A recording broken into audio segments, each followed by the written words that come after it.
دیکھو انسان جب اپنی جسم و جان پہ محنت کرتا ہے اللہ کے احکامات کو پورا کرنے کے لیے، اپنی پوری زندگی کے رخ کو بدلتا ہے، تو آہستہ آہستہ بدلتے بدلتے ایک وقت آتا ہے کہ اللہ رب العزت کے بالکل قریب ہو جاتا ہے، اور اپنی عبادت کے لحاظ سے، اپنی فرما برداری کے لحاظ سے اللہ کے ہاں اس کا مقام ہوتا ہے۔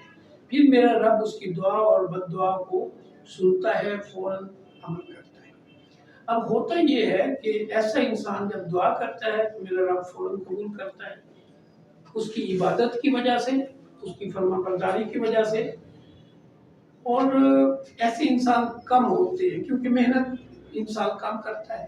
آپ لوگ بھی اپنی زندگی کا رخ بدلنا چاہو تو اللہ کے احکامات میں سب سے پہلے نماز پڑھتے رہو، ذکر اذکار کرتے رہو، ہر وقت آپ باوضو رہو اور ذکر میں رہو، جیسے نماز کا ٹائم ہو فوراً نماز پڑھو۔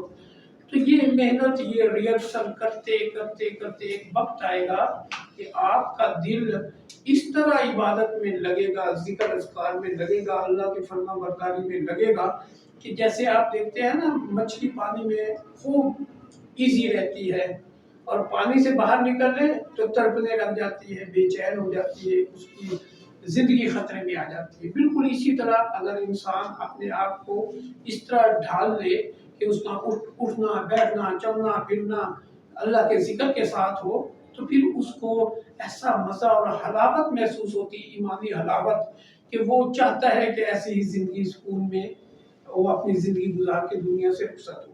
اور جو لوگ محنت کرتے ہیں پھر اللہ کے ہاں ایک مقام پاتے ہیں، پھر میرا رب ان کے قریب ہو جاتا ہے۔ جب وہ دعا یا بد دعا کرتے ہیں میرا رب سنتا ہے، فوراً عمل کرتا ہے۔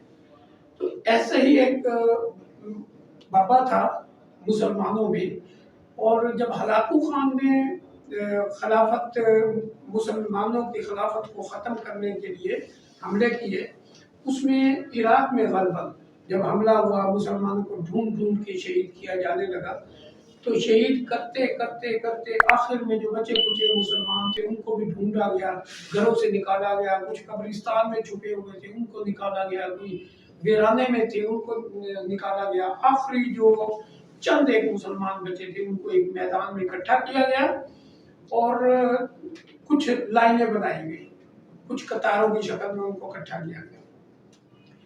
ہلاکو خان کی یہ ایک سوچ تھی کہ وہ جب کسی انسان کو اپنے سامنے تڑپتا ہوا مرتے ہوئے دیکھتا تھا تو اس کو ایک روحانی خوشی محسوس ہوتی تھی، تو اس کی کوشش ہوتی تھی کہ اس کے سامنے ہی ان کو قتل کیا جائے مسلمانوں کو۔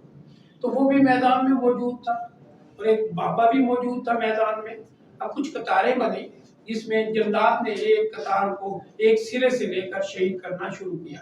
جب بابے کے قریب پہنچا تو وہ پہلی قطار چھوڑ کے دوسری قطار میں ہو گیا۔ ہلاکو خان کی نظر پڑ گئی کہ بابے نے یہ حرکت کی، ایک لائن سے مطلب قطار سے نکل کے دوسری قطار میں ہو گیا۔ بہرحال جلاد اپنا کام کرتا رہا، شہید کرتا رہا، مسلمان تڑپتے رہے، اللہ کے ہاں جان دیتے رہے، ہلاکو خان خوش ہوتا رہا۔ اور بابا کیا تھا کہ وہ دوسری لائن میں، جب دوسری لائن میں شہادتیں ہوتی چلی گئی، بابے کے قریب جب پہنچا جلاد تو بابے نے وہ دوسری لائن چھوڑی اور تیسری قطار میں آ گیا۔ اسی طرح جب آخری قطار میں پہنچا، جلاد اپنا کام کر رہا تھا، ہلاکو خان اس پہ نظر رکھ کے اس کو مسلسل دیکھ رہا تھا کہ اگر اللہ اس پر قادر ہوتا تو اتنے مسلمانوں کو میں نے مارا ہے، صفحہ ہستی سے مٹا دیا ہے، تو تیرے رب نے ان کو کیوں نہیں بچایا؟ نعوذ باللہ ثم نعوذ باللہ۔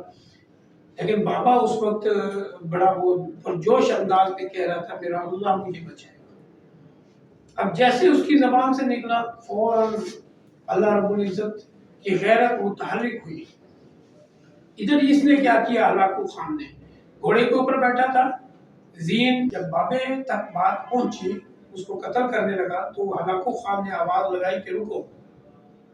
جلاد رک گیا۔ جب جلاد رک گیا تو ہلاکو خان خود آیا، گھوڑے پہ بیٹھا، جو سارے مناظر دیکھ رہا تھا، وہ آگے بڑھا اور آ کے بابے سے مخاطب ہو کے کہتا ہے کہ اب تجھے کون بچائے گا۔ اب یہ فکرہ ایک ایسا تھا کہ